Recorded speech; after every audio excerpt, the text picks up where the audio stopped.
My time began right here. This was my home. This was basically, I've covered up some of this just for the sake of protecting this area, but this was my home right here. And the Bigs would come in through here, come up from here. In many cases, there's a river down here, river tributary.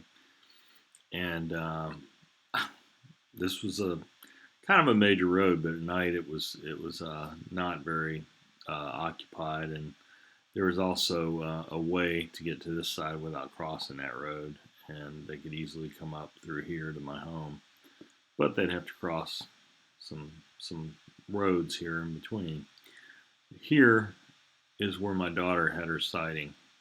She caught one going from here to here into these woods, and I subsequently went over through here and in and had my cigars and had teeth clacking. This was early on, very beginning. I didn't know what it was. It almost sounded like a hammer hitting a nail. It sounded like a angry something aggressive. I guess I didn't know what it was, but later I had read that they will clack their teeth, mash their teeth, and that's I was getting it from both sides in here. So they apparently didn't like me initially coming and investigating the area. And this may seem like a small area to you for them to be, but it was an area that nobody would go into. It was just kind of a secluded area. Uh, anyway, so there was farms and all kinds of stuff around me, and that's more or less where it began for me. Now later, I began going into an area that was near a river, and I basically explore this whole area and being being there at night. You can imagine that nice river area like this, there'd be all kinds of neat stuff going on, and there was. And I had a ball down there. Initially, I treaded on in there, and I didn't know what I was doing. By then I had read about the bigs and some common things that they would do, like owl calls and wood knocks and things like that. And I began to experience that when I was out there. And then later I said, instead of just trotting in here and just walking around aimlessly, I wanted to read about tracking, which really elevated my research quite a bit. So I learned about tracking and what to look for, not just footprints, but other signs, and it enabled me to track back into some of the areas where I believe that they resided for the most part. It was a pretty good area for them to be. No one would want to go in there. It was nondescript, so it's a good area. But yeah, I mean, this area, when it was cold, I got lost in here really bad. 20-degree weather. Honestly thought I was gonna have some serious issue back here, but I got out. But it was a crazy area. Had a lot of experiences that I attributed to the bigs in many cases, but in some, as I think back, there were so many instances where I didn't know anything about the dogman, where it could have been the dogman. I mean, I'll give you an example. I was back in here one time, and it had been raining, and I heard, them coming in, them being a non-descriptive term, you could hear them very easily. I mean, breaking branches coming through and to my location, and there was real thick brush, right next to me. They could come in but not be seen. And as they came in right by me, I remember hearing this one that shook what I guess I would describe as a coat, if you will, like a dog would to shake himself dry. And it was just massive. It was, it just sounded like something massive.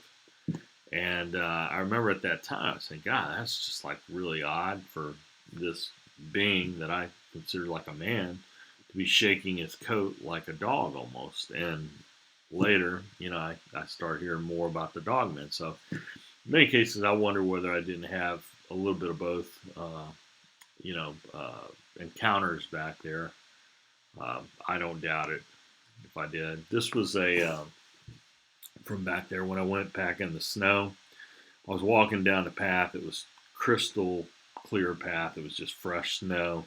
And this one little one used to follow me around along the path when I would go in. He normally, when it was raining or muddy out, he would leave a track mark in the mud where he knew I would walk back through. I'd go in and then he'd leave a track mark in there. As I was walking back out, I'd see it.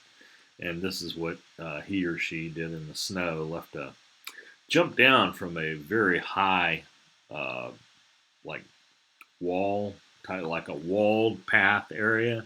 It was probably 8 feet up, and left this palm, well, not palm mark, more like a fist mark, if you could see the knuckles right there, thumb, fingers, and then left the feet. Jumped down, planted the feet right there, left the knuckle, and then jumped back up to the wall. And back up on the wall, it was under a lot of pine needles and pine trees, and so there wasn't that much snow, so I couldn't really find where they had jumped back. But it was a hell of a jump back up. It was crazy. And so, yeah, so this one would always, it was a little one. I caught him one time jumping off the back of a pine tree, and so fast that I couldn't even follow him with my eyes. I just saw the stuff from the pine tree going, something land and just shot off. And I believe it was this little guy, whether it was a big or a dog man, I don't know. Kind of felt like it was a big. I find all kinds of stuff, the footprints back here where they planted their feet. This is when I was tracking, planted their foot on a log, and they would leave a wide mark and kind of give me an indication of their foot size. Here's a pretty good footprint, and you can see the heel right there. In the straw, that's 6 feet inches across, a pretty good wide footprint. And these footprints is what I was describing, where this little guy would leave his footprint in the mud. And these were really, really thin footprints, the heel back here. And so that's why sometimes I wonder, was it a big or was it a dogman? Because he would leave really thin heel marks. And at that time I was saying, well, maybe the young ones have really thin heels and footprints. But then I would find these small, giant, wide Fred Flintstone footprints too. So I didn't know.